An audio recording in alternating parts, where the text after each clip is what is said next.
Seburuk-buruknya Thomas Tuchel selama menjadi manajer Chelsea belum pernah membawa Chelsea back to back defeat.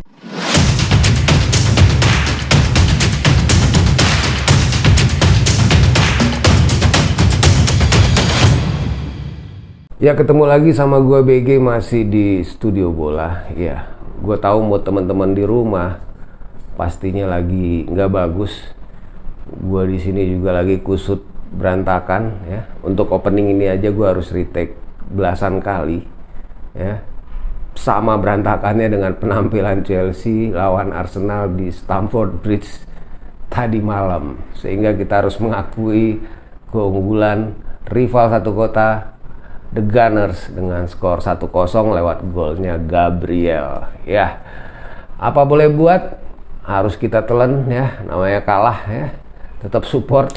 Oke, sekarang kita mungkin akan coba kupas dan iris tipis-tipis saja kekalahan Chelsea atas Arsenal di Stamford Bridge. Jangan kemana-mana.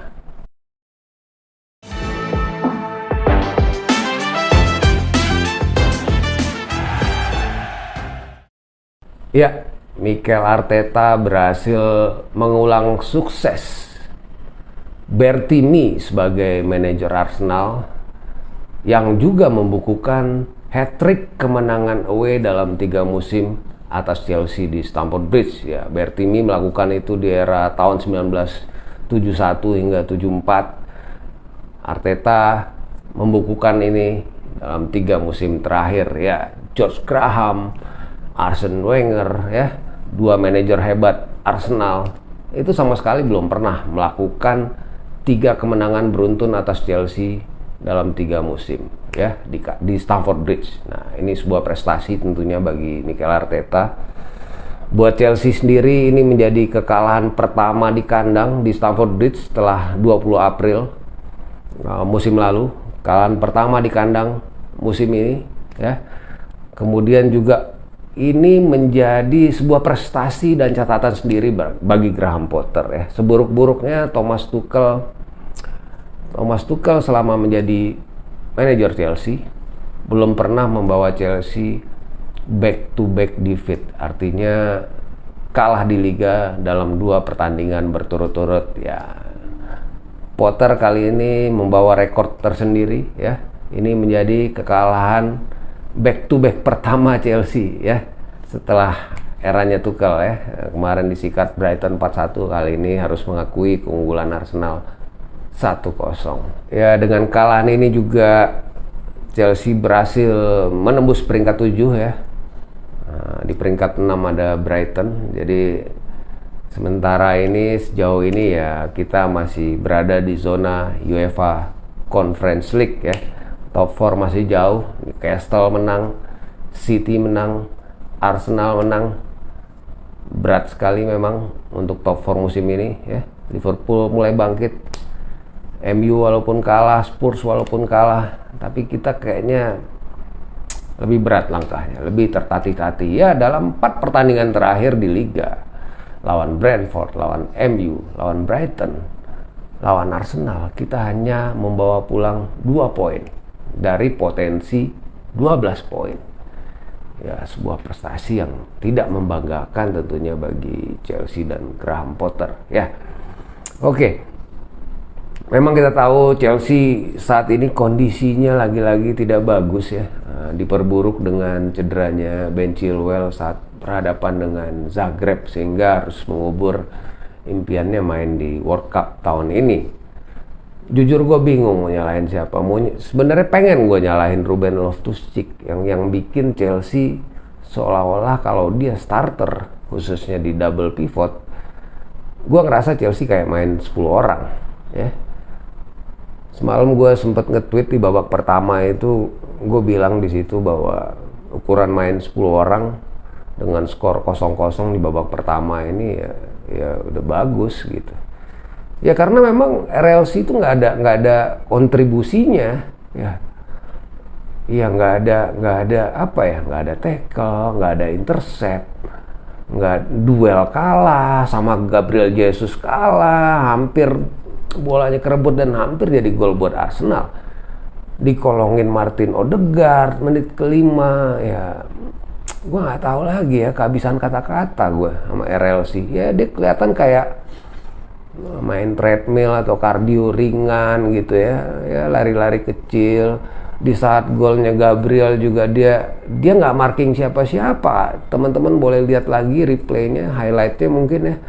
Itu dia cuman bengong aja ngeliatin Gabriel di situ. Ya gua nggak ngerti lagi sih. Ya ini sih pemain gue bilang ya nggak layak sih, nggak layak ada di Chelsea aja nggak layak, apalagi jadi regular starter. Ya sebenarnya gue nggak mau juga mengkambing hitamkan seorang RLC ya.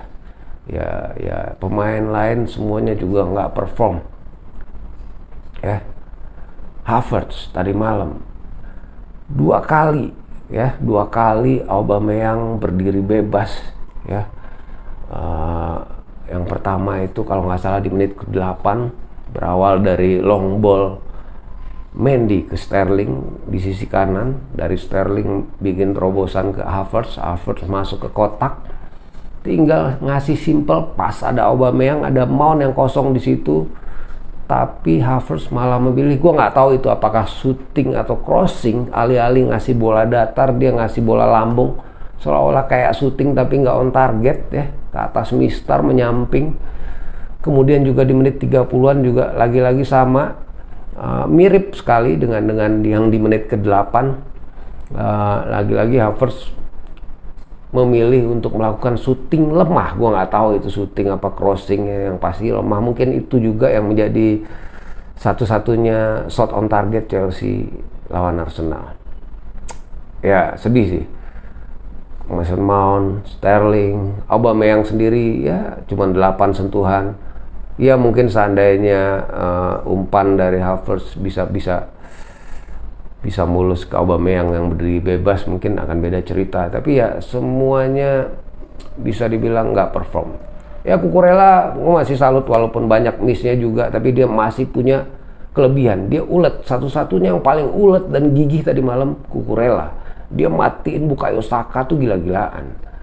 Ya walaupun nggak sempurna. Chalobah oke, Chalobah bagus.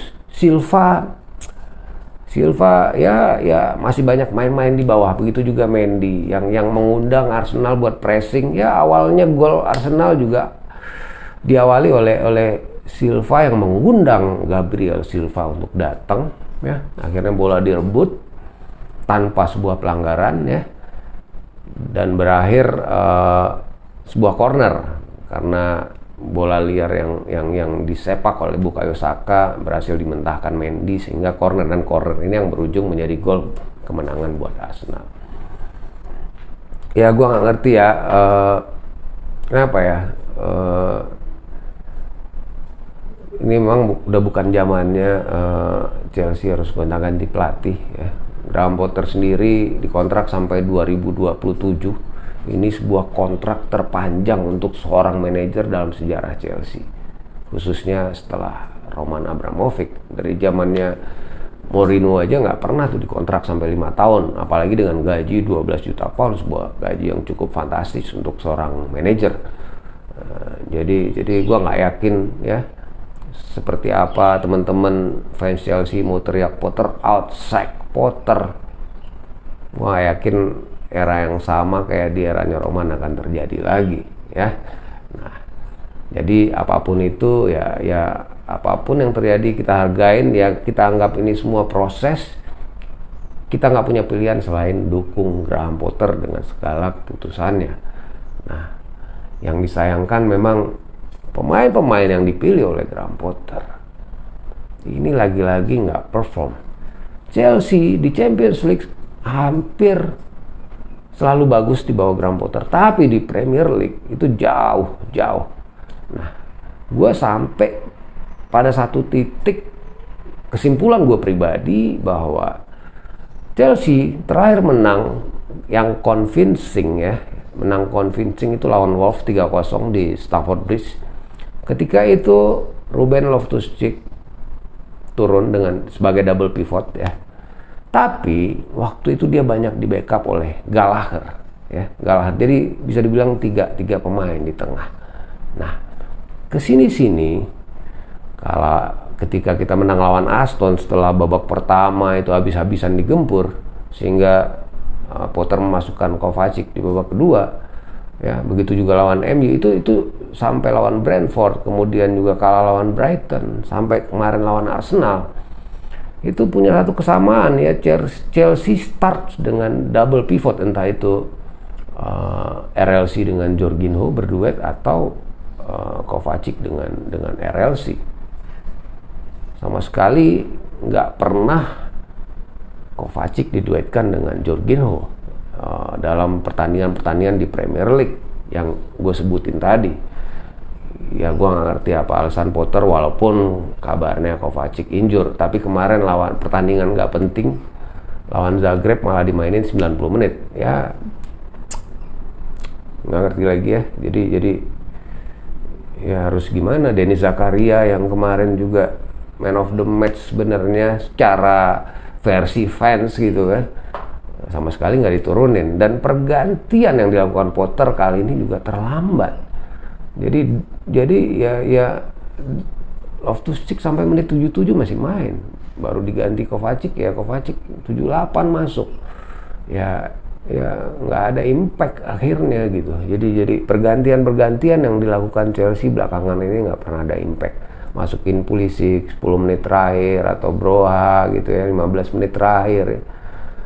Ya udah nggak ada gunanya. Ya damage-nya itu udah terjadi dari menit pertama secara mental tim ya, secara jadi nggak bisa lagi gitu. Kita nggak punya lagi fear factor. Chelsea itu udah nggak punya fear factor kayak dulu lagi.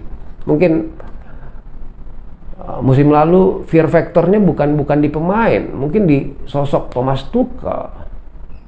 Nah, yang sekarang kita sama sekali nggak punya fear factor, entah itu dari pemain, pelatih kita pun. Graham Potter bukan pelatih yang ditakuti gitu, bukan pelatih yang disegani ya. Dia baru emerging head coach yang baru akan dinilai setelah punya prestasi. Ya kita nggak punya pilihan selain dukung Graham Potter. Harapan gue adalah Graham Potter, ayolah please belajar dari kesalahan ya, belajar dari kesalahan. Emang kondisinya lagi nggak ideal, emang lo masih lagi coba-coba gitu ya, tapi ya tolong dimaksimalkan lah. Kalau nggak bisa menangin laga, minimal menangin hati fans. Dengerin sekali-sekali suaranya fans yang udah teriak-teriak ini. Hari midweek nanti kita akan ditunggu Manchester City di Etihad. Erling Haaland mungkin akan main dari awal. Phil Foden kemarin disimpan, akan sangat berat. Semoga yang terbaik aja ya. Mungkin itu aja dulu dari gua ya, BG. Kita akan ketemu lagi di edisi selanjutnya. Ciao. Welcome to practice the round of penalty. In second time, I feel sure I have to reverse second time.